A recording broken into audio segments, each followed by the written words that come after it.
currently got the sun at 5 degrees of Taurus. The moon is in Gemini currently, and the moon it's at 3 degrees Gemini, which will keep us busy over the weekend with our verbalizing our emotions as we will, because the moon in Gemini means Gemini is ruled by Mercury, and Mercury is to do with communication. Then we have, no, we haven't. We've got the moon, sorry, not Mercury. Take me back there, take that back.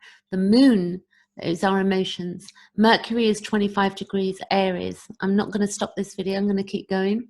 And then we got Venus, which is currently at 16 degrees. You can see here, if you can see my pointer, 16 degrees of Gemini.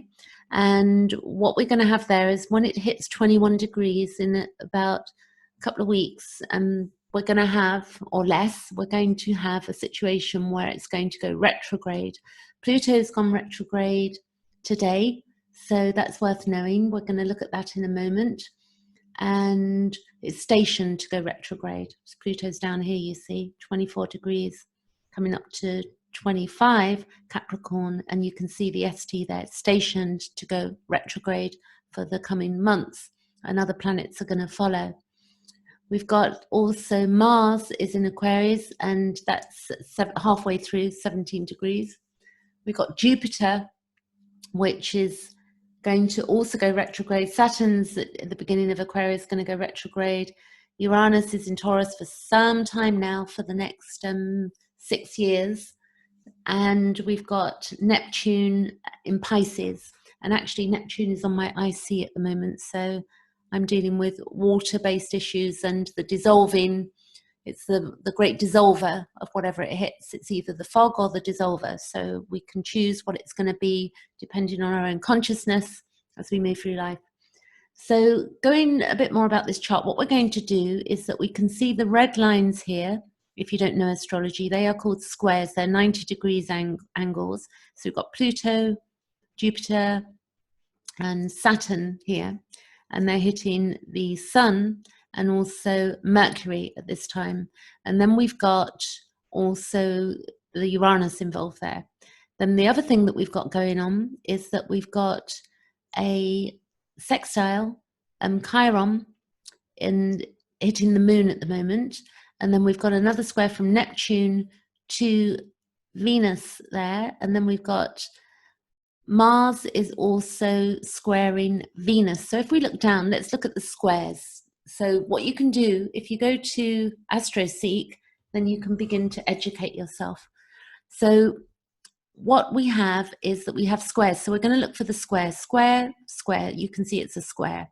We've got 1, 2, 3, 4, 5, 6, 7, 8 squares. Now a conjunction, which you can see there, we've got Lilith conjunct Chiron. A conjunction is one of the most powerful combinations that we can have in astrology, because it's two planets, when they hit each other, they, you know, really set each other off. And what we had on the 12th of January, we had Pluto and Saturn conjunction, which is working out. And when these planets go retrograde, they're all going to go conjunct again. And this shows us what we're working out currently with our lockdown and the truth of the matter and where we're all heading. Very deep when we begin to understand chart work. So let's look today at something else. I want to address Lilith and I want to address Chiron, because Chiron is the wounded healer. And Chiron basically was teaching us that our wound becomes our medicine for ourselves and the medicine for others. So as we heal our wound in life and we go through life, we begin to look at ourselves and any early trauma or early imprints, and maybe ancestral as well. We begin to heal those as we develop. And how that happens is that if we've been wounded in childhood often, you know, whether we've got complex PTSD or PTSD issues or were thwarted in childhood, it means that it's only when we begin to get to adulthood that we begin to see what's affecting us and the issues that we've got. And then we begin, through our own consciousness and through others who mirror us, we begin to see what is going to be needed to be cleaned up in us. So we might have reoccurring problems. Excuse me, there's a ambulance or something outside. There's a noisy thing going by and it's gone. Okay, I'm back. So I don't know if you heard that, but I certainly did, because it's so quiet out there that any slight noise is, I find, rather irritating at the moment, but I think the planets are setting me off as well, slightly. So then what we have, let's go back to Lilith, and we're going to go back to, what Lilith is up to, because Lilith represents our moral outrage, and that it's also to do with, the global stress that's going on right now. And Lilith in the Garden of Eden, she was oppressed, she was exiled from the Garden of Eden because she would not lay, this is the story, she would not lay below Adam. She would not do what was expected of her. So Adam in the story was then given Eve because Eve was going to play the patriarchal game.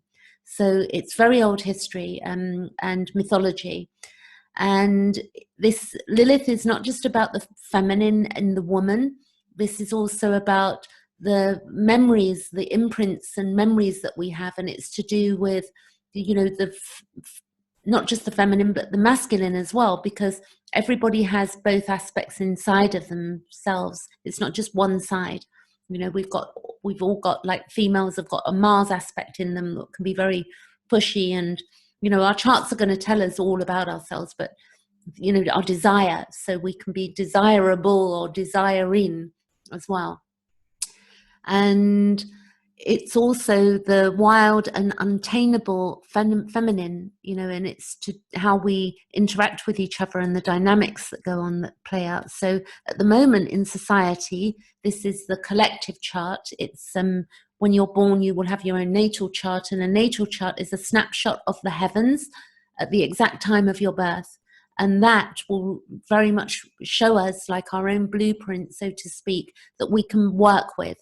So a chart really isn't all about, the predicting of, it's about the feeling place that we are in. So how am I feeling today? If I look at how I'm feeling and what's going on, and I look at my aspects, and I look at where the planets are transiting, I can begin to see how I'm evolving or what I'm evolving into. And I know that I have free will. So I can make choices, which does not mean that, things are just going to happen to us. It means that we interact in a way, and then things happen accordingly. And the more we resist, what we resist persists. So it's very useful when we understand the archetypes and the meanings, that we can begin to work with our own psyche to evolve current problems we've had, and to live our best possible life. So with Chiron, what we're looking at, it's about the healing of our wounds, and it's about, where we're our sore spots, and it could be to do with our mind, or it can be to do with our body, it could be to do with our physical. And we can also, feel that we are outcast sometimes, like Black Moon or Lilith, being outcast. We can feel that we don't fit into society also. And at the moment, with what's going on, a lot of things are being looked at in society. So if we look at Lilith at 10 degrees here in Aries, which is a fire sign, and Aries is about me first, it's about me number one, like it's the baby of the zodiac. Not that anybody's in Aries is a baby, but it's just where we're beginning to be pioneers. We're going to pioneer something brilliantly new. It's something that's never ever been done before. So Aries is all about what's new. And then we have Chiron, which is at 7 degrees. So you can see that's a conjunction. So if we go down here, we can see that Chiron is conjunct, Lilith is conjunct Chiron, and then Chiron is also sextiling the moon right now. So again, we can dig deeper and say, well, what does Chiron, sextile the moon? So the moon sextiles are gentle energies. They're not major, but it's a gentle energy. It's a 60-degree distance from each other.